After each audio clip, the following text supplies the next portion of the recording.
Bab 116, Kategori ketiga. Saat berjalan di dalam akademi, Lin Feng menyadari bahwa beberapa orang bersikap ramah kepadanya, sementara beberapa orang lainnya sama sekali tidak ramah. Sebagai contoh, Lin Feng pernah bertemu dengan seorang gadis yang memiliki senyum menawan yang dipenuhi kepolosan, namun beberapa gadis lain memiliki senyum serupa yang dipenuhi niat jahat. Dia bertemu dengan seorang pemuda lain yang tubuhnya memancarkan ki yang tajam dan dingin. Pemuda itu tampak sangat jahat dan berbahaya. "Apakah kau melihat sesuatu yang aneh?" tanya Wen Aosue dengan senyum tipis di wajahnya ketika ia menyadari bahwa Lin Feng tampak aneh saat melihat sekeliling. Ia tampak sangat aneh saat menatap orang-orang yang berbeda. "Ki yang mereka lepaskan cukup aneh," jawab Lin Feng. Lin Feng bukan satu-satunya yang menyadarinya. Duan Feng dan Jing Yun sama-sama setuju dengannya dan mengangguk. "Kau benar. Ini karena mereka sangat lemah. Karena itulah ki yang mereka lepaskan sangat aneh," kata Wen Aosue sambil mengangguk. Segera setelah itu, dia mengangkat tangan wanitanya yang kurus dan putih dan menunjuk ke beberapa istana di kejauhan. Kemudian dia berkata, "Di Akademi Surgawi, ada 3 kategori orang yang berbeda di dalam akademi. Masing-masing memiliki jalur pelatihannya sendiri. Ini adalah salah satu pilihan yang akan kau hadapi setelah memasuki akademi. Tergantung pada jenis kultivator yang ingin kau jadi, aku akan menunjukkan kemana kau harus pergi." 3 tipe orang? Pikir Lin Feng, ia bingung. Lalu ia bertanya, siapa 3 tipe orang itu? Mereka yang mampu bertarung di medan perang sambil memimpin pasukan. Mereka adalah para kultivator yang tidak takut akan pertumpahan darah dan kekerasan. Mereka adalah kategori pertama. Komandan, pikir Lin Feng terkejut. Jenis pelatihan pertama yang diberikan akademi itu ternyata bersifat militer. Orang-orang ini mampu memimpin pasukan, tidak takut darah, dan harus memiliki kebijaksanaan yang besar dalam seni perang. Jenis pelatihan kedua yang bisa Anda dapatkan mengajarkan Anda cara menjadi pemimpin hebat. Pelatihan ini mengajarkan Anda cara mengendalikan dan memanipulasi sekelompok orang dari balik layar. Itu terdengar sangat mirip denganku, pikir Lin Feng sambil pupil matanya menyempit. Wen Aosue sepertinya memang tipe orang seperti itu. Bagaimana dengan yang ketiga? Tanya Lin Feng. Dia sangat penasaran. Anehnya, 2 tipe orang pertama yang dilatih akademi adalah mereka yang ingin menjadi komandan atau pemimpin. Lin Feng memiliki kesan yang baik terhadap akademi tersebut. Kategori ketiga adalah tentang belajar bagaimana bergerak secepat angin di malam hari. Ini mengajarkanmu bagaimana menjadi tak terlihat seolah-olah kau berada di tengah kabut. Ini adalah kategori yang paling misterius dan mistis, tetapi juga yang paling berbahaya. Biasanya, orang tidak melihat mereka, tetapi jika mereka melihatnya, maka darah akan mengalir, kata Wen Aosue perlahan. Lin Feng kembali takjub. Kategori ketiga adalah pelatihan tipe pembunuh bayaran. Siapa yang membangun akademi ini? Tanya Lin Feng dalam hati. Mereka melatih komandan militer, pemimpin politik, dan pembunuh bayaran. Ketiga kategori ini saja sudah cukup untuk memimpin sebuah negara. Siapa yang bisa memiliki ambisi sebegitu liarnya? Mungkinkah kaisar? Tanya Lin Feng dalam hati. Ia kemudian segera menepis pikiran itu. Jika kaisar yang membangun akademi tersebut, mengapa ia mengizinkan Duan Tianlang membangun halaman suci Sueyu? Namun, jika kaisar benar-benar pencipta akademi tersebut, mengapa ia menciptakan tempat yang begitu berbahaya? Siapa kepala sekolah akademi ini? Tanya Lin Feng kepada Wen Aosue. Wen Aosue terkejut. Matanya yang indah menatap Lin Feng dan berkata, banyak orang ingin tahu, tetapi sepertinya akademi ini hanya memiliki wakil kepala sekolah. Kami belum pernah melihat kepala sekolahnya secara langsung. Hanya ada satu hal yang bisa kami pastikan. Kepala sekolah pasti anggota klan kekaisaran. Dia pasti memiliki status yang sangat tinggi. Kurasa kau pasti mengerti itu. Lin Feng mengangguk sedikit. Jika itu dibangun oleh anggota klan kekaisaran, maka itu dibuat untuk melatih orang-orang yang kelak akan mengabdi kepada negara. Justru karena alasan inilah akademi lebih memilih untuk tetap menjaga kerahasiaan dan tidak menerima orang yang tidak memiliki surat rekomendasi. Akademi ini memiliki banyak siswa dengan latar belakang bergengsi. Mereka semua dengan senang hati bergabung dengan akademi dan mengenal siswa lainnya. Mereka tahu bahwa akademi ini adalah lingkungan belajar yang sangat baik. Karena itulah saya dapat meyakinkan Anda bahwa Anda tidak akan menyesal telah bergabung dengan akademi ini, kata Wen Aosue sambil mengangguk. Oh, Ngomong-ngomong, Anda mungkin sudah tahu nama saya, tetapi saya tidak tahu nama Anda. Lin Feng. Lin Feng, itu nama yang bagus, kata Wen Aosue. Lalu dia berkata, aku baru saja memberitahumu tentang 3 kategori pelatihan yang dapat dipilih di akademi. Akademi ini memiliki banyak siswa yang berasal dari keluarga kaya dan bangsawan. Oleh karena itu sebagian besar dari mereka memilih kategori kedua karena mereka ingin melakukan hal-hal yang mirip dengan orang tua mereka. Mereka ingin memiliki lebih banyak tanggung jawab ketika mereka kembali ke keluarga mereka. Ada banyak orang biasa yang mencoba mempelajari keterampilan ini tetapi kemudian, ketika mereka ingin menduduki fungsi tersebut, mereka sering menghadapi banyak kesulitan. Para pemuda bersemangat dari keluarga bangsawan maupun biasa cenderung memilih kategori pertama dan menjadi komandan militer. Kategori ketiga adalah kategori yang paling jarang dipilih orang. Ini adalah kategori yang paling berbahaya. Tidak ada yang benar-benar tahu apa yang mereka lakukan di sana dan semuanya diselimuti misteri. Lin Feng mendengarkan dengan saksama apa yang dikatakan Wen Aosue kepadanya. Orang biasa ingin cepat naik dalam hierarki. Sangat sulit untuk naik dalam hierarki bagi seorang kultivator yang tidak memiliki latar belakang khusus. Mereka membutuhkan koneksi dan pengaruh politik untuk mendapatkan posisi yang lebih tinggi. Sedangkan untuk kategori ketiga, itu adalah pilihan yang sulit mengingat bahwa setiap kali seorang pembunuh bayaran muncul, nyawanya dipertaruhkan. Tentu saja, ada faktor lain yang perlu dipertimbangkan. Semangat serta kemampuan alami seorang siswa memainkan peran penting dalam keputusan mereka. Namun, apapun yang dipilih seorang siswa, yang terpenting adalah ia pasti akan meningkatkan kekuatannya secara signifikan. Jika seorang kultivator tidak kuat, maka semua hal lain tidak berguna karena kekuatan dan kemauan sangat penting dalam jalan kultivasi. Apapun yang telah Anda pelajari, jika Anda harus bertarung melawan seseorang yang kuat, maka Anda akan mati jika Anda lebih lemah dari mereka. Wen Aosue menatap Lin Feng dan berkata, Lin Feng, sekarang kamu harus berpikir dengan cermat, kategori kultivasi apa yang ingin kamu pilih? Yang pertama, jawab Lin Feng segera. Lin Feng tidak menyukai kategori kedua, karena itu berkaitan dengan bertarung dan merencanakan kejahatan terhadap orang lain. Dia tidak tertarik menggunakan orang lain untuk keuntungannya sendiri. Selain itu, dia menganggap kategori ketiga tidak berguna. Oleh karena itu, kategori pertama tampaknya paling cocok untuknya. Dia bisa menggunakan keterampilan ini dalam pertempuran nyata. Para kultivator kategori pertama harus berani, bersemangat, dan setia. Bersemangat dan berani, tidak masalah. Tapi setia? Setia kepada siapa? Tanya Lin Feng kepada Wen Aosue. Dia terkejut. Jangan menatapku seperti itu.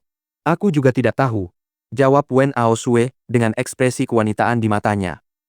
Lin Feng, aku akan mengantarmu ke tempat yang seharusnya kau tuju. Dan kau? Kau belum memberitahuku kau termasuk kategori mana? Tanya Lin Feng kepada Wen Aosue.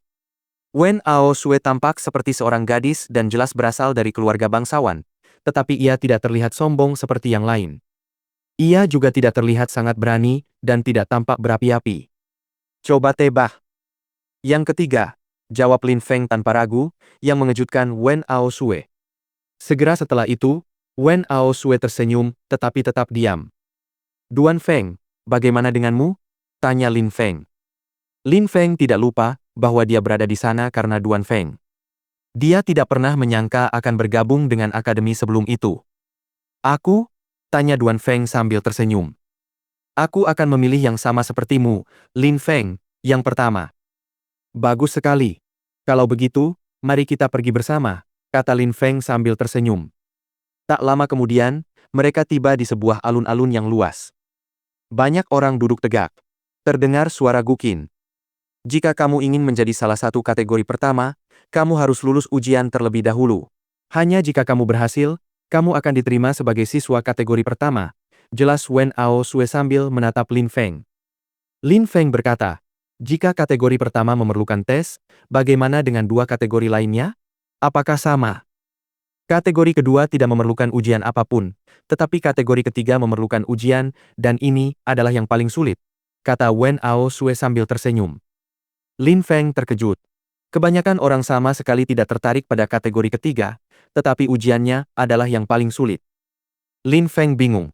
Selain itu, tampaknya kategori pertama yang diminati sebagian besar orang juga merupakan yang paling mudah. Di alun-alun, ada banyak mahasiswa baru, tetapi juga beberapa mahasiswa lama. Beberapa orang yang memperhatikan Wen Ao Sue tersenyum padanya. Lin Feng memperhatikan bahwa banyak orang yang lewat atau melihat Wen Ao Sue menghindarinya, seolah-olah mereka sangat takut akan kehadirannya. Lin Feng merasa itu sangat aneh. Bab 117, Kecapi. Sepertinya mereka takut padamu, kata Lin Feng kepada Wen Ao Sue. Yang mengejutkan adalah seorang anak laki-laki yang secantik perempuan bisa membuat orang lain takut, sampai-sampai mereka menghindarinya. Mungkin mereka hanya mengagumi dan memujaku, jawab Wen Ao Sue sambil tertawa. Saat itu, Lin Feng dan yang lainnya menyadari bahwa tiba-tiba jumlah orang di sekitar mereka berkurang. Alasannya jelas Wen Ao Sue. Ujiannya tidak terlalu sulit. Seharusnya tidak ada masalah bagimu untuk lulus.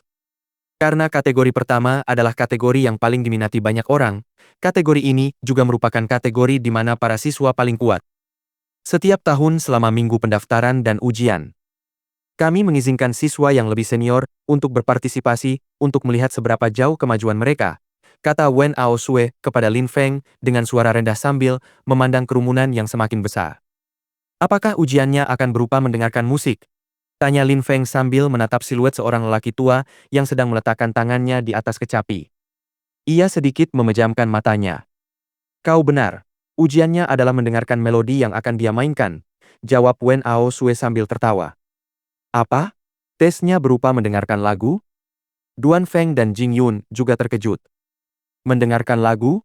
Tes macam apa itu? Hanya Meng Qing yang tampak acuh tak acuh seperti biasanya, seolah-olah seluruh cerita itu tidak ada hubungannya dengan dirinya. Kalian akan segera mengerti, kata Wen Ao Sue yang memperhatikan Lin Feng, Jing Yun, dan Duan Feng tampak sangat aneh dan sepertinya sedang berpikir keras. Dalam waktu singkat, jumlah orang di alun-alun dengan cepat meningkat menjadi 200 orang. Sebagian orang, ketika melihat Lin Feng dan Wen Ao Sue, tampak sangat aneh dan bahkan tercengang. Itu Lin Feng dari kejadian tadi, dia pasti secara mengejutkan memilih kategori pertama seperti kita. Hehe, dia cukup kuat dan memiliki kemampuan alami yang mumpuni. Dia bahkan bisa mengalahkan siswa bangsawan dan kaya, tapi akankah dia mampu lulus ujian? Seharusnya tidak ada masalah. Kau juga melihat betapa mudahnya dia mengalahkan Bai Ze dan Zuo Qiu. Dan kau juga melihat bagaimana dia tidak ragu-ragu dan menghadapi gurunya. Keberanian dan tekad bukanlah masalah baginya. Semua orang, baik murid biasa maupun murid bangsawan kaya, telah melihat betapa kuat dan beraninya Lin Feng. Oleh karena itu, meskipun mereka tidak selalu setuju pada beberapa hal, mereka tetap mengaguminya dan sangat menghormatinya. Selain itu, ia memiliki kualitas yang dibutuhkan untuk menjadi seorang komandan yang sangat baik. Pada saat itu, mereka yang duduk tegak membuka mata dan melirik ke arah yang lain. Mereka tampak tenang dan tenteram. Baiklah, mari kita mulai ujiannya. Mereka yang gagal atau tidak hadir di awal ujian bisa datang lagi besok untuk mencoba lagi, kata lelaki tua yang memegang kecapi. Ia duduk dan dikelilingi oleh para siswa yang juga duduk. Kerumunan itu sedikit mengangguk. Ada beberapa mahasiswa baru dan beberapa mahasiswa lama. Tentu saja, semua orang tahu aturannya dan segera duduk bersila.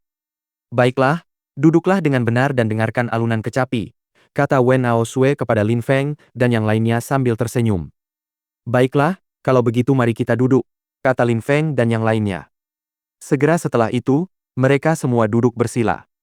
Baiklah, mari kita mulai, kata lelaki tua itu sambil mulai menggerakkan jari-jarinya di atas senar kecapi. Namun, mata Lin Feng tertuju pada tangan lelaki tua itu. Tangan itu tampak kurus dan halus seperti tangan Wen Ao Sue. Bahkan, keduanya terlihat sangat mirip. Setiap nada yang dihasilkan oleh kecapi itu harmonis dan merdu. Seolah-olah suasana telah berhenti.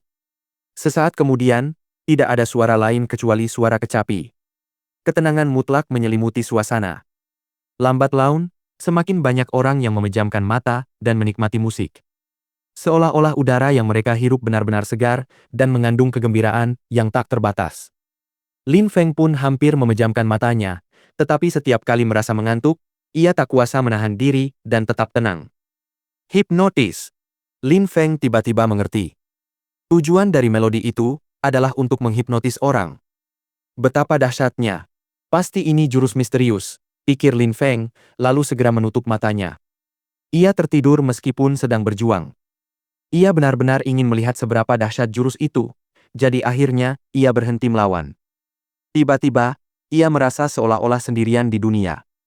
Mungkin kemampuan itu terlalu kuat, atau Lin Feng secara sukarela tertidur tanpa hipnosisnya berpengaruh. Di sisinya, tiba-tiba ada banyak pasukan kavaleri yang memegang belati panjang mereka. Mereka melepaskan niat membunuh yang sangat kuat dan jelas mereka ingin membunuhnya. Darah berceceran di mana-mana. Pada saat itu, darah mulai berceceran di sekelilingnya. Bahkan darah berceceran di wajah dan tubuhnya. Darah mulai menutupi segala sesuatu yang terlihat. Tiba-tiba, sebuah kepala tanpa tubuh terbang ke arahnya. Mata besar di kepala itu masih terbuka lebar karena terkejut. Dengan sangat cepat, ia dikelilingi oleh tumpukan tulang, daging, dan darah. Mayat-mayat itu menumpuk tanpa henti. Di bawah matahari terbenam, suara tangisan seorang wanita menyebar di udara. Semua arwah yang telah meninggal ini menuntut pembalasan atas penderitaan yang mereka alami saat meninggal. Di bawah cahaya redup yang dipancarkan bulan, mereka berjalan-jalan di lanskap apokaliptik yang penuh darah dan kematian. Pada saat itu, sejumlah orang di alun-alun membuka mata mereka. Mereka bernapas terengah-engah dan masih dalam keadaan syok. Pakaian mereka basah kuyup oleh keringat dingin. Mereka yang baru saja terbangun dengan kaget buru-buru melihat sekeliling ke arah semua orang yang sedang mengerjakan ujian. Mereka memperhatikan bahwa beberapa siswa lain masih menutup mata, terutama siswa yang lebih tua yang tampak benar-benar tenggelam dalam mimpi mereka. Punggung Lin Feng juga dipenuhi keringat dingin. Siapa yang bisa tetap tenang dan tenteram menghadapi visi-visi mengerikan seperti itu? Selain itu, melodi yang keluar dari kecapi secara aneh membuat adegan itu tampak sangat nyata. Perasaan yang kuat dan intens kembali menyerbu hati Lin Feng. Ia merasa seolah otaknya telah dipukul sekali lagi. Ia bisa merasakan keringat dingin mengalir di punggungnya. Sebuah ilusi. Kecapi itu. Betapa dahsyatnya kekuatannya.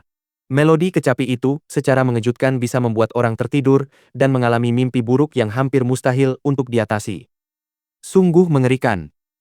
Jika orang yang memainkan kecapi meningkatkan kekuatan melodinya, bukankah mungkin membuat korban yang sedang tidur menjadi gila dan pingsan? Di sekitar Lin Feng, Duan Feng masih menutup matanya rapat-rapat, tetapi sedikit gemetar.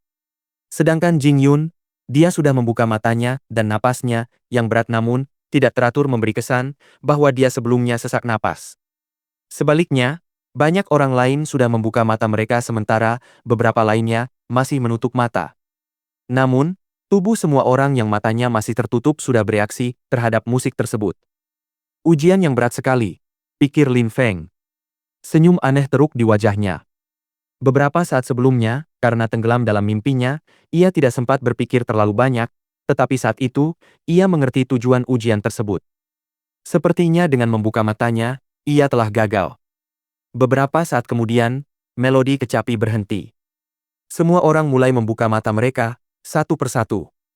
Musisi itu memandang kerumunan dan berkata, tujuan ujian ini adalah untuk menguji daya tahan dan tekad kalian.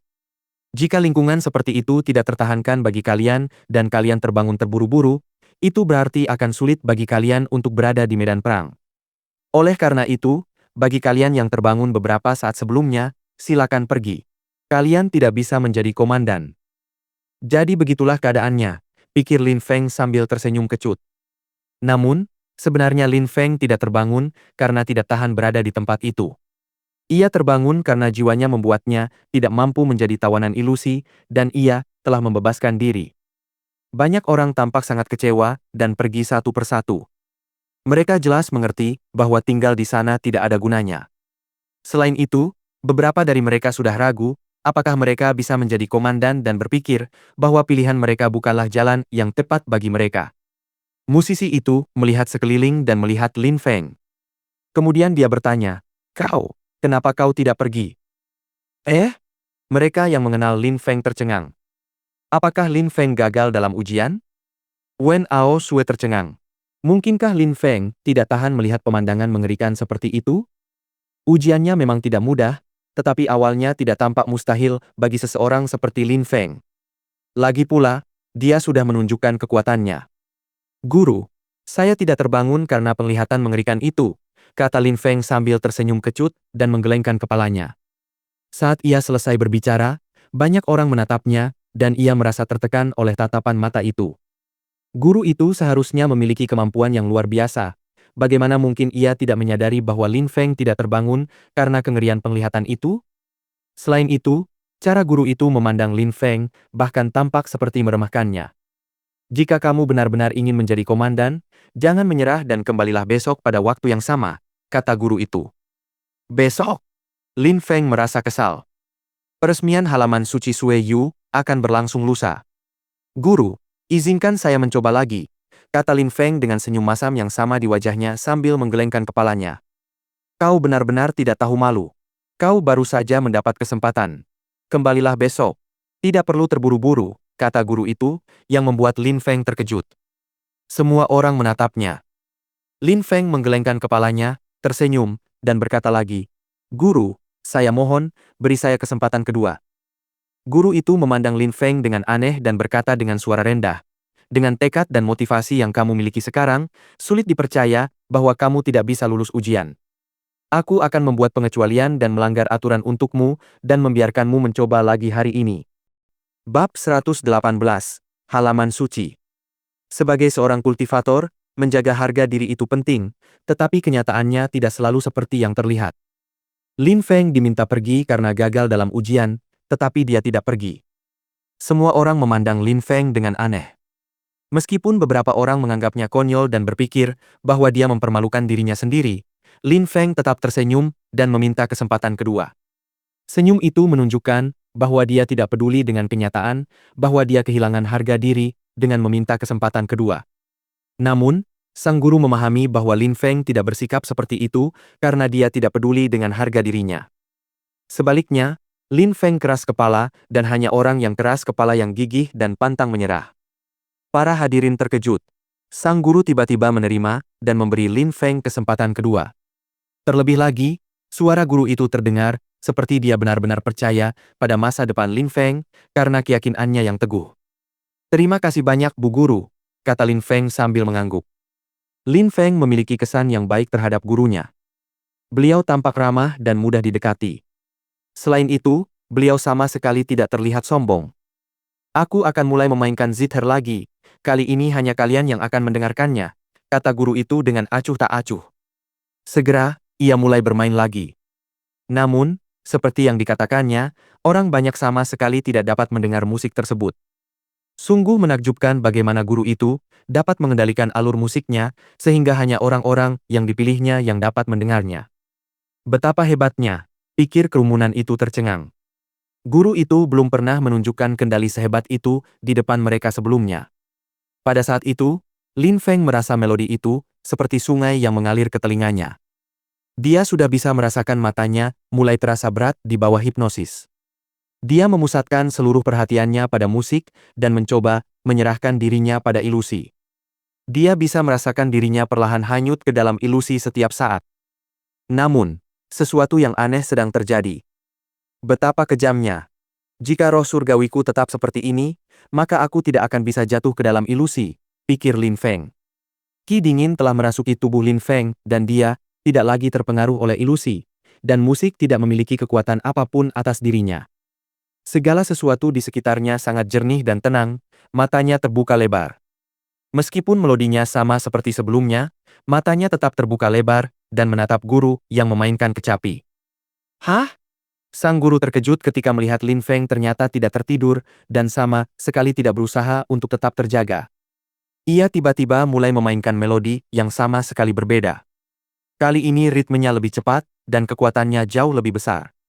Namun, mata Lin Feng tetap terbuka lebar seperti sebelumnya. Dia telah menatap gurunya sejak awal. Dia masih belum terperangkap dalam ilusi itu. Guru itu memainkan melodi lain dengan ritme yang lebih cepat dan kekuatannya berada di level yang berbeda dibandingkan dengan ujian pertama. Jari-jarinya bergerak dengan kecepatan penuh di atas senar instrumen saat mereka dengan elegan menciptakan musik. Lin Feng tampak sama sekali tidak terganggu dan tidak terpengaruh. Beberapa saat kemudian, guru itu tersenyum sambil mulai memainkan melodi semakin lambat dan akhirnya berhenti. Lalu dia menatap Lin Feng dan bertanya, "Siapa namamu?" "Lin Feng. Sepertinya kamu tidak gagal ujian sebelumnya. Selamat atas kelulusanmu," kata guru itu. Kerumunan itu tercengang. Lin Feng lulus ujian? Mengapa dan bagaimana itu mungkin? Mengapa Lin Feng tidak terhipnotis meskipun gurunya telah memainkan musik untuknya? Apa maksudnya? "Terima kasih telah memberi saya kesempatan kedua, Bu Guru," jawab Lin Feng dengan senyum lebar di wajahnya. Jika gurunya tidak memberinya kesempatan kedua, dia tidak akan punya pilihan lain. Guru, apa maksudnya? Dia sudah bangun dari mimpinya sejak pertama kali. Kenapa dia lulus? Lagi pula, dia dengan lancang meminta kesempatan kedua. "Bagaimana bisa Anda membiarkannya lulus setelah begitu tidak tahu malu?" tanya seorang pria tinggi dan tegap yang berjalan mendekati guru. "Yang tidak kamu mengerti adalah, saat tes pertama, dia belum sepenuhnya terperangkap dalam ilusi saya dan tidak bisa sepenuhnya dihipnotis. Dia hanya menutup mata dan tertidur sangat ringan, paling-paling hanya memberinya sekilas pandangan ke dalam ilusi, dan dia tidak pernah berada di bawah kendalinya. Pada kali kedua, dia bahkan tidak terpengaruh oleh melodi dan tetap terjaga sepanjang waktu meskipun saya meningkatkan intensitas melodi. Ini adalah pertama kalinya saya melihat pertunjukan yang begitu luar biasa dan saya telah bekerja di akademi selama bertahun-tahun," kata guru itu sambil tersenyum dan menggelengkan kepalanya. "Dia tidak terpengaruh oleh melodi itu?" tanya orang-orang di kerumunan dengan tercengang. Mereka menatap Lin Feng dengan aneh, bertanya-tanya apakah dia benar-benar manusia. Wen Aosue juga tidak bisa membayangkannya. Dia benar-benar bingung bagaimana Lin Feng bisa menolak hipnosis itu. Mata pria jangkung dan tegap itu terbuka lebar. Segera setelah itu, dia menggaruk kepalanya dan berjalan menuju Lin Feng sebelum berkata, "Maafkan aku. Aku mengatakan hal-hal yang tidak menyenangkan tentangmu tanpa berpikir. Aku telah salah paham. Jika kau marah padaku, tolong beritahu aku apa yang bisa kulakukan agar kau memaafkanku." Lin Feng mengangkat kepalanya dan melihat pria besar berdiri di hadapannya. Lin Feng tidak marah padanya. Namun, pria itu benar-benar besar, hampir sebesar Han Men. Dia mungkin seperti Han Men dan berbicara tanpa berpikir, karena dia termasuk tipe orang yang sederhana dan jujur. Ketika Lin Feng memikirkan Han Men, perasaan dingin menyelimuti hatinya. "Duan Tianlang. Duan Han. Apa yang tadi kau katakan? Aku sudah lupa," kata Lin Feng sambil tersenyum. Pria jangkung dan tegap itu terkejut, lalu tersenyum. Ia mengulurkan kedua tangannya yang besar ke arah Lin Feng dan berkata, "Yuan Shan." "Lin Feng." Mereka berdua berjabat tangan dan saling tersenyum. Ketekunan, kemauan keras, keberanian, dan kekuatan adalah keterampilan yang dibutuhkan untuk menjadi seorang komandan hebat, kata guru itu sambil mengangguk. Ia mengemasi alat musiknya dan berkata, "Lin Feng, jika kamu ingin belajar memainkan zither atau guqin, datanglah kepadaku dan aku akan mengajarimu." Setelah selesai berbicara, ia berbalik dan pergi. Lin Feng juga tercengang. Ia tersenyum dan, sambil memandang siluet gurunya di cakrawala, berkata, "Guru, saya akan berusaha sebaik mungkin untuk menunjukkan bahwa Anda tidak membuat keputusan yang salah." Semua orang di kerumunan menatap Lin Feng dengan mata penuh kekaguman dan iri hati. Kemampuan kultivasi musiknya sangat luar biasa. "Lin Feng, selamat. Aku selalu ingin belajar memainkan zither atau guqin, tetapi guruku tidak mau mengajariku metodenya," kata Wen Aosue sambil tersenyum kepada Lin Feng. "Aku hanya beruntung," jawab Lin Feng sambil menggelengkan kepala dan tersenyum. "Sepertinya kau sering sekali beruntung," kata Wen Aosue dan menambahkan, "Sekarang, kau juga seorang siswa akademi. Aku akan menunjukkan tempat kita tidur." "Baiklah, terima kasih. Aku juga ikut," kata Yuan Shan yang tampak sangat santai. "Baiklah, kamu juga seorang siswa akademi. Aku tidak melihat alasan mengapa kamu tidak bisa bergabung dengan kelompok pertemanan kami." Wen Aosue membawa mereka ke istana berikutnya. Mereka segera masuk ke dalam, Lin Feng mengangkat kepalanya dan takjub. Istana itu memiliki sekitar 20 lantai. Dari tengah, orang bisa melihat langit melalui atap istana yang terbuka di tengahnya. Ini semua adalah kamar untuk para siswa. Kalian harus memilih kamar kalian terlebih dahulu. Bagian tengah diperuntukkan untuk berlatih kultivasi di bawah langit terbuka. Istana itu sangat besar. Ada banyak ruang kosong di dalamnya. Lin Feng menemukan bahwa semua ruangan sangat luas dan memiliki beberapa tempat tinggal di dalamnya seolah-olah itu adalah sebuah rumah besar, bahkan memiliki ruang tamu besar yang digunakan bersama oleh beberapa tempat tinggal di dalam ruangan itu. Semua kamar sama. Jika Anda ingin memilih kamar yang tidak ditempati orang lain, itu tidak masalah. Lakukan apapun yang Anda inginkan di dalam istana. Hanya ada satu hal yang perlu Anda perhatikan. Pria dan wanita semuanya tinggal di sini, jadi mohon bersikap hormat. Selain itu, ada beberapa orang yang menyukai kedamaian dan tidak suka diganggu. Jangan pindah ke ruang bersama mereka sampai mereka memberi Anda izin. Melakukan hal itu dilarang. Tentu saja, kata Lin Feng sambil mengangguk. Dia tidak memiliki persyaratan khusus untuk tempat tinggalnya. Namun, dia berharap dapat menemukan tempat dengan beberapa kamar kosong agar dia dan teman-temannya dapat tinggal bersebelahan. Mari kita pilih yang ini. Aku ingin kamar ini, kata Lin Feng sambil menunjuk ke sebuah pintu batu. Jing Yun dan Duan Feng memilih tempat tinggal yang bersebelahan dengan tempat tinggal Lin Feng. Yuan Shan memilih tempat tinggal yang bersebelahan dengan tempat tinggal Duan Feng. Bagaimana denganmu? Tanya Lin Feng kepada Meng Qing. Aku bisa tinggal bersamamu. Bukannya di sini sempit, kata Meng Qing acuh tak acuh. Suaranya terdengar tenang, seperti biasanya. Namun, Lin Feng terkejut. Wen Aosue menatap Lin Feng sambil tersenyum. Ekspresi di mata Wen Aosue membuat Lin Feng merasa sangat tidak nyaman. Hahaha, itu bukan ide yang buruk. Yuan Shan tertawa terbahak-bahak.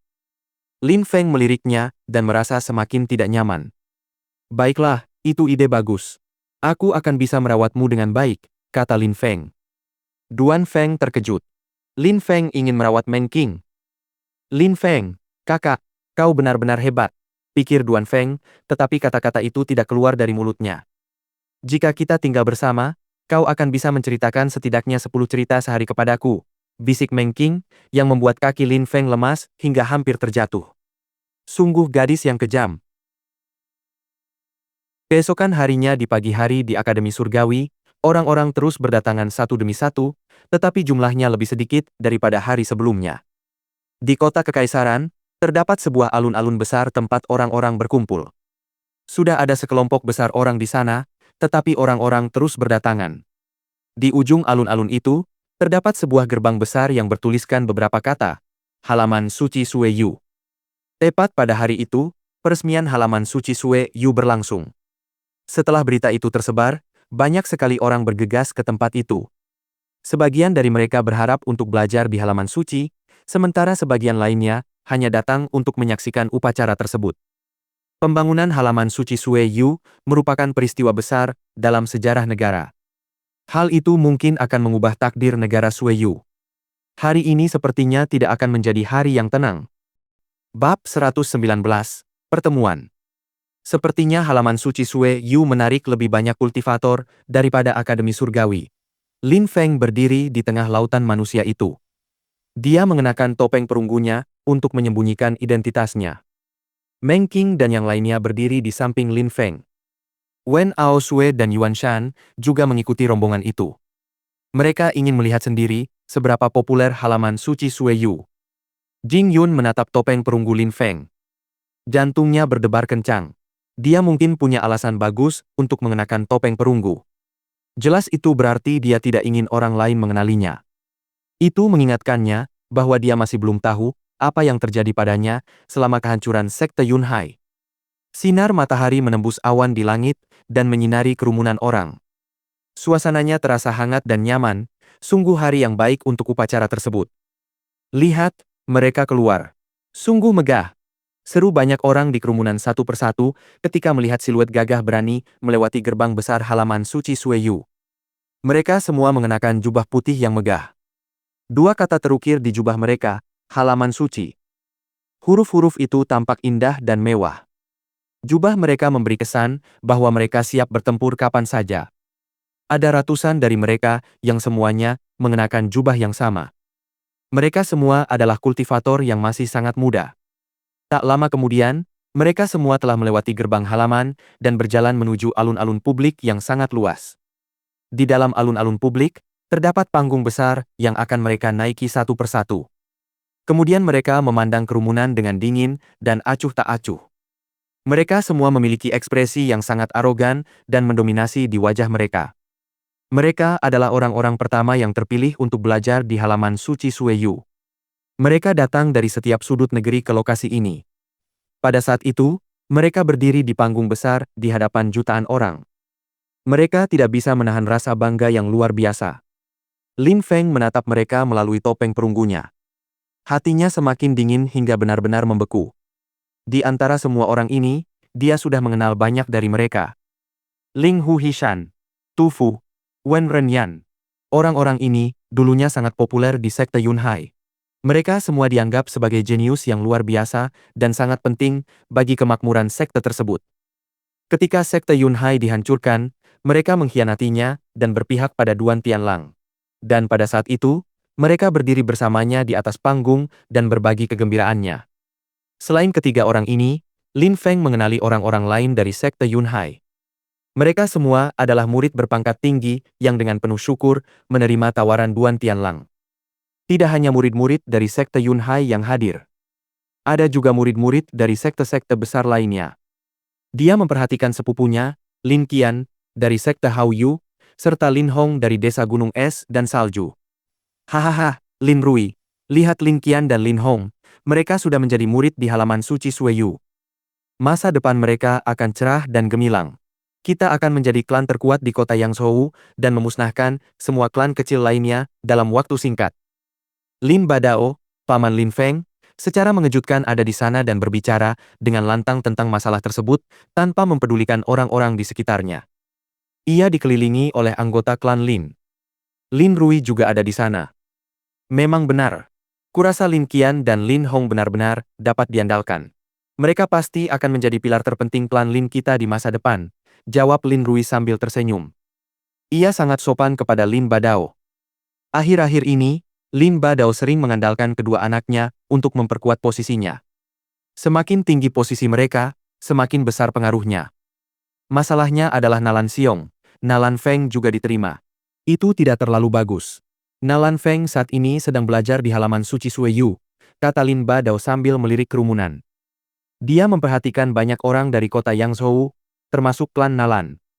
Tidak perlu memperhatikan mereka. Klan Lin kita memiliki dua murid yang sekarang menjadi siswa di halaman suci Sueyu. Selain itu, Lin Qian sangat kuat dan rohnya sangat dahsyat. Nalan Feng tidak akan pernah bisa menyainginya, kata Lin Rui dingin. Tentu saja, ketika Lin Badao mendengar kata-kata ini, senyum bangga yang lebar muncul di wajahnya. Pada saat itu, Lin Feng berdiri jauh di belakang klan Lin dan dapat melihat siluet mereka. Tampaknya mereka semua bergegas dari kota Yangzhou ke kota Kekaisaran. Seluruh klan Lin mengira bahwa halaman suci Sueyu memberikan status sosial yang sangat tinggi kepada para siswanya. Namun, yang tidak mereka ketahui adalah bahwa seseorang yang nama keluarganya juga Lin telah menolak untuk belajar di halaman suci Sueyu. Mereka juga tidak tahu bahwa seluruh sekte Yunhai telah mengorbankan diri mereka untuk menyelamatkannya dan orang itulah yang telah mereka usir dari klan mereka. Haha, hari ini, begitu banyak orang datang untuk menyaksikan peresmian halaman suci Sueyu. Ini suatu kehormatan besar bagi saya, kata sebuah suara lantang dari kejauhan. Dua siluet kemudian naik ke panggung tinggi. Mereka adalah Duan Tianlang dan Duan Han, yang keduanya masih memasang wajah penuh kesombongan. Sepertinya rumor itu bukan tanpa dasar. Memang benar Duan Tianlang yang menciptakan halaman suci Sueyu, pikir sebagian orang di kerumunan. Di masa lalu, ketika orang-orang tidak tahu siapa yang berniat menciptakan tempat seperti itu, sebagian orang mengira penciptanya adalah Duan Tianlang atau Liu Changlan. Pada saat itu, semua orang akhirnya tahu bahwa Duan Tianlang lah yang telah menciptakan halaman suci tersebut. Saya, Duan Tianlang, ingin menyampaikan beberapa patah kata. Kalian semua telah menempuh perjalanan jauh untuk datang dan membantu upacara peresmian halaman suci Sueyu. Namun, beberapa dari kalian datang dengan harapan dapat bergabung dengan kami dan menjadi salah satu murid kami. Jika demikian, harap dicatat bahwa kalian harus muda, berprestasi, dan setidaknya telah mencapai lapisan Ling Qi. Jika kalian memenuhi persyaratan kami, silakan tulis nama kalian di daftar. Jika kalian terpilih untuk belajar di halaman suci, kami akan memberikan kalian keterampilan dan teknik terbaik. Banyak murid bahkan akan memiliki akses ke keterampilan tingkat Xuan berkualitas tinggi. Ketika Duan Tianlang selesai berbicara, banyak orang di kerumunan itu tercengang. Kemampuan tingkat Xuan tidak mudah diperoleh, terutama yang berkualitas tinggi. Kecuali seorang kultivator adalah murid dari salah satu sekte terbesar atau sangat kaya, memperoleh kemampuan seperti itu sangat sulit. Bahkan di sekte terbesar sekalipun, murid harus mencapai tingkat tertentu sebelum dapat mengakses kemampuan tingkat tinggi tersebut. Kerumunan sangat antusias mendengar kata-kata Duan Tianlang. Satu-satunya hal yang membuat sebagian orang kesal adalah salah satu syaratnya adalah telah mencapai lapisan Ling Qi. Selain itu, ada sesuatu yang ingin saya umumkan hari ini. Ada 2 orang yang ingin dilihat semua orang di halaman suci Sueyu hari ini, kata Duan Tianlang dengan senyum aneh di sudut mulutnya. Kerumunan orang dibuat penasaran. Semua orang ingin melihat kedua orang ini? Siapakah mereka? Melihat cara Duan Tianlang mengucapkan kata-kata tersebut, kedua orang ini kemungkinan besar akan menjadi orang-orang yang sangat berbakat. Kalian berdua, silakan keluar, kata Duan Tianlang. Semua orang mulai gemetar karena penasaran. Ada seseorang yang jatuh dari langit, seperti kepingan salju, perlahan dan lembut. Pejabat tinggi Luo Sue, seru kerumunan dengan tercengang. Betapa kuat dan hebatnya dia. Dia adalah murid terkuat yang pernah ada di desa gunung es dan salju. Dia adalah salah satu dari 8 pejabat tinggi. Tapi mengapa dia datang ke halaman suci Sueyu? Pada saat yang sama, angin yang sangat kencang mulai bertiup di area tersebut. Butiran salju berterbangan di udara. Tiba-tiba, kerumunan orang melihat bayangan di langit. Itu adalah burung rok legendaris yang terbang di udara. Chu Hanpeng. Mata orang-orang di kerumunan itu menyipit. Kerumunan itu gemetar karena kegembiraan dan kejutan. 2 pejabat tinggi, Luo Sue dan Chu Hanpeng, ada di sana dan secara mengejutkan akan bergabung di halaman istana. Tak seorang pun akan pernah menyangka hal itu. Chu Hanpeng adalah putra Chu Qing dan calon patriark sekte Hao Yu. Mengapa dia ingin bergabung dengan halaman suci Sueyu? Jadi begitulah, Luo Sue dan Chu Hanpeng datang untuk bergabung di halaman suci Sueyu. Ini memang peristiwa yang aneh dan menakjubkan. Duan Tianlang sangat terkenal dan memiliki kekuatan yang besar.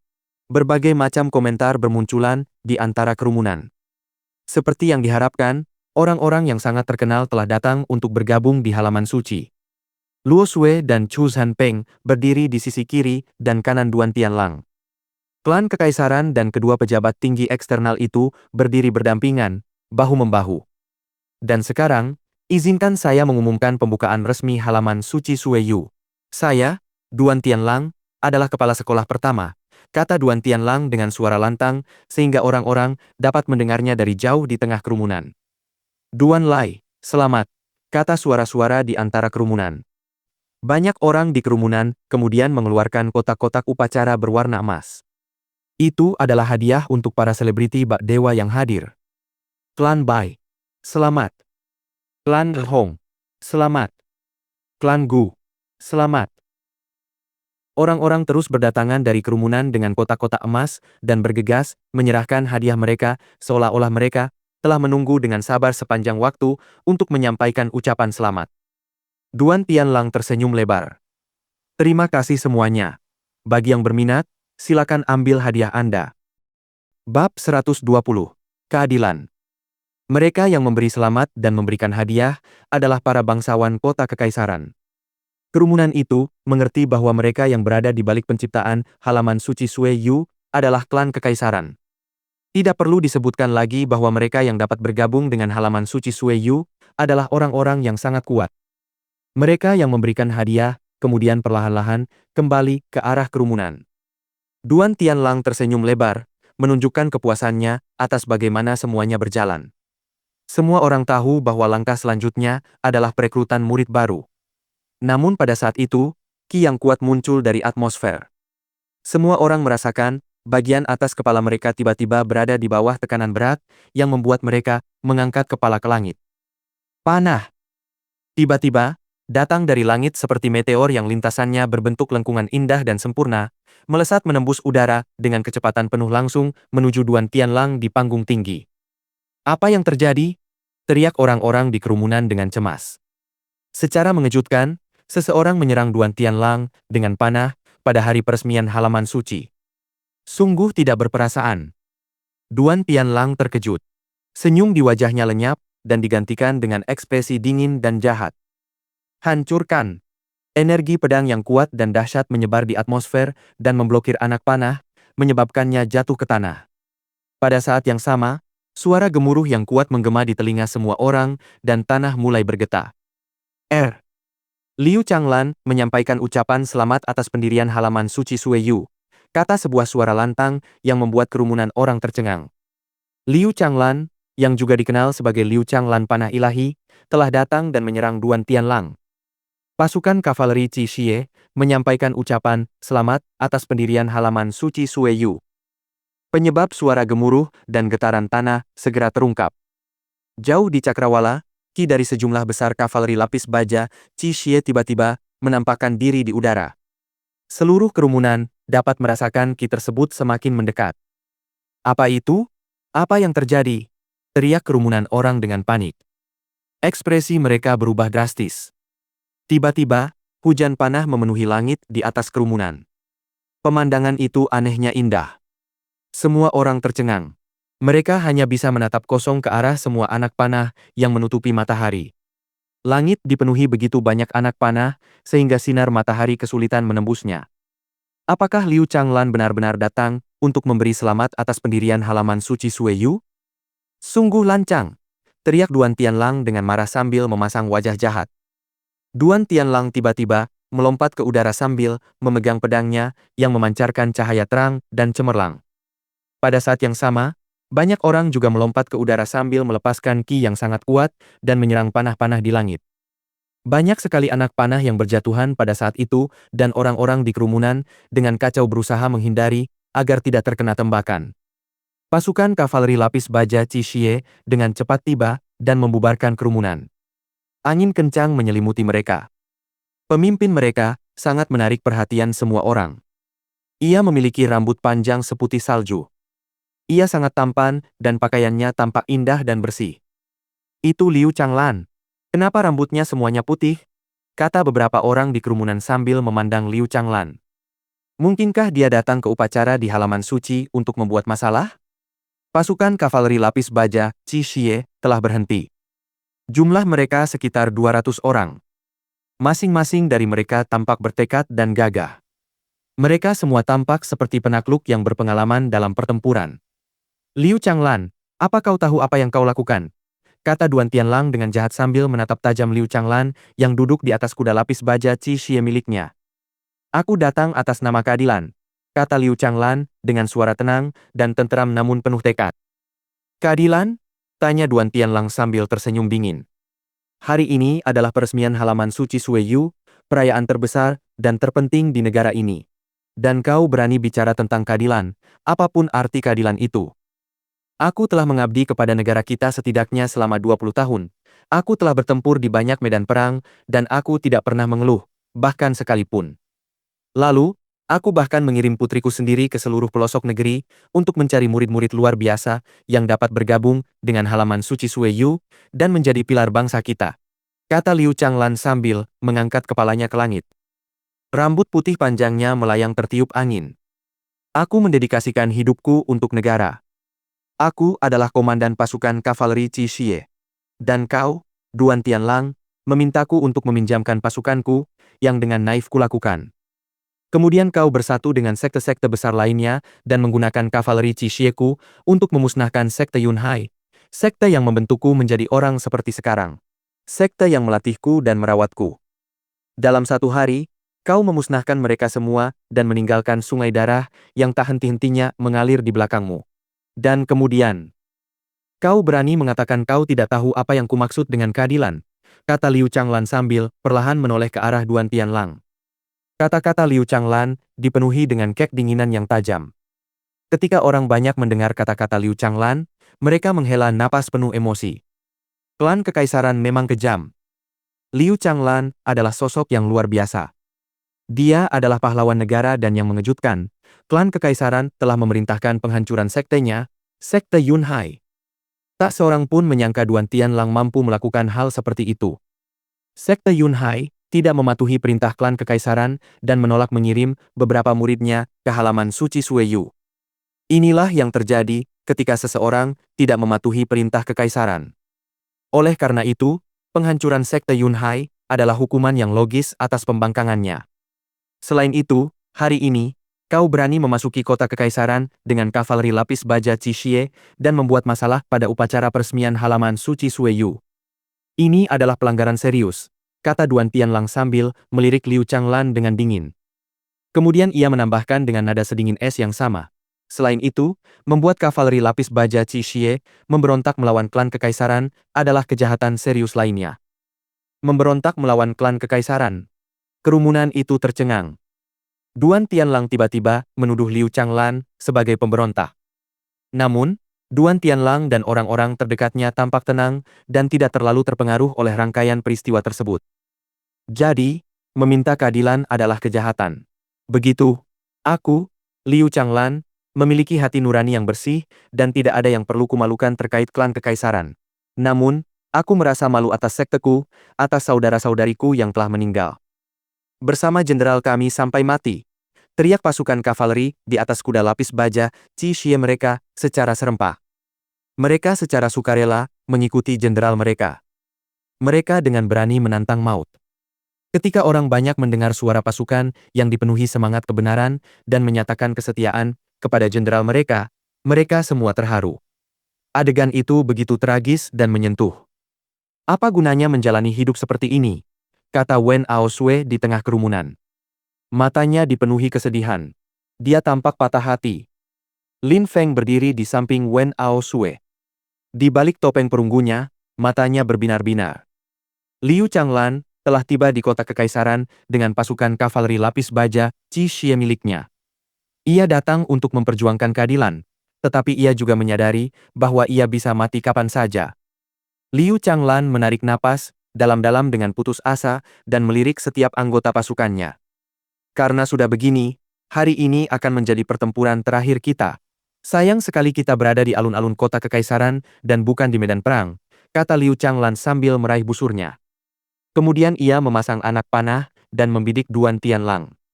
Namun, Duan Tianlang tampak sangat tenang dan damai. Ia bahkan memiliki seringai jahat di sudut mulutnya.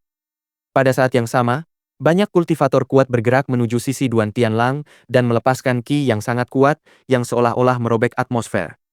Situasinya sangat genting. Perang besar akan segera pecah. Tunggu, tunggu! Teriak seseorang di kerumunan. Segera setelah itu, sesosok bayangan mulai berjalan keluar dari kerumunan. Orang itu mengenakan topeng perunggu. Ekspresi wajahnya tidak bisa terlihat. Liu Changlan meliriknya dan hendak menyerangnya ketika ia mengenali topeng perunggu itu. Ia tercengang. Ia meletakkan busurnya. Itu dia. Lin Feng telah mencegah Liu Changlan menghancurkan kultivasinya sendiri di sekte Yunhai. Saat itu, dia mengerti bahwa orang yang mengenakan topeng perunggu itu adalah Lin Feng. Karena itu, pada saat itu, dia mampu mengenalinya. Seluruh anggota sekte Yunhai telah mengorbankan diri mereka untuk melindungi dan menyelamatkan nyawa Lin Feng. Ini tidak ada hubungannya denganmu. Pergi sana, kata Liu Changlan dingin. Seolah-olah Lin Feng tidak mendengar Liu Changhan, dia dengan tenang menggelengkan kepalanya dan berkata, "Jenderal, biarlah masa lalu berlalu. Kita tidak bisa membawa mereka kembali sekarang. Untuk apa repot-repot datang ke kota kekaisaran?" Demi keadilan, jawab Liu Changlan. Ia tak menyangka Lin Feng akan muncul dan mulai berbicara. Liu Changlan sudah mulai bingung dengan dilema ini. Keadilan? Tapi apa yang dianggap keadilan bagi seorang jenderal, di mata orang lain dianggap sebagai bunuh diri. Kau hanya terlihat seperti jenderal yang ingin mati, tidak lebih. Jika keadilan adalah apa yang kau pikirkan, maka itu tidak ada nilainya, jawab Lin Feng sambil menggelengkan kepalanya. Ia mulai bergerak mendekati Liu Changlan. Lin Feng kemudian berdiri di sampingnya dan melirik Duan Tianlang. Duan Tianlang, hari ini adalah peresmian halaman suci Sueyu. Bolehkah saya mengajukan beberapa pertanyaan? Duan Tianlang tidak menyangka Lin Feng akan muncul pada hari itu. Mengingat itu adalah hari peresmian halaman istana, dia harus menangani semuanya dengan rapi dan benar. Karena itu, dia tidak bisa menolak dan kemudian berkata, "Silakan." Halaman suci Sueyu, mengapa disebut halaman suci? Karena kami ingin tempat ini menjadi tempat yang murni dan suci, tempat di mana orang-orang yang bermoral tinggi datang untuk menjadi kultivator hebat. Orang-orang yang terpilih untuk belajar di halaman ini juga harus memiliki jiwa yang murni, jawab Duan Tianlang. Aku mengerti, kata Lin Feng sambil sedikit mengangguk. Kemudian dia menunjuk ke arah kerumunan dan berkata, di tengah kerumunan, ada orang-orang dari sekte Hao Yu, dari desa Gunung Es dan Salju, serta orang-orang dari sekte Yunhai yang telah kau hancurkan. Sekarang kau mengatakan bahwa kau ingin orang-orang ini memberontak terhadap sekte mereka sendiri untuk bergabung dengan halaman suci Sue Yu demi kemurnian dan nilai-nilai moral. Benarkah begitu? Ketika Lin Feng selesai berbicara, keheningan total menyelimuti seluruh area. Duan Tianlang terceng astonished. Beberapa saat yang lalu, kau menggunakan kata pemberontak dengan konotasi negatif, tetapi para murid sekte Yunhai yang mengikutimu setelah kau menghancurkan sekte mereka, bukankah mereka juga pemberontak sekte Yunhai? Tapi tidak, menurut logikamu, para pemberontak ini dianggap murni dan suci karena mereka bergabung dengan halaman suci Sueyu. Itu kontradiksi yang aneh, kata Lin Feng kepada Duan Tianlang yang tetap diam. Duan Tianlang membuka mulutnya, tetapi tidak ada kata yang keluar. Kata-kata Lin Feng yang menusuk hati membuatnya terdiam. Bersambung.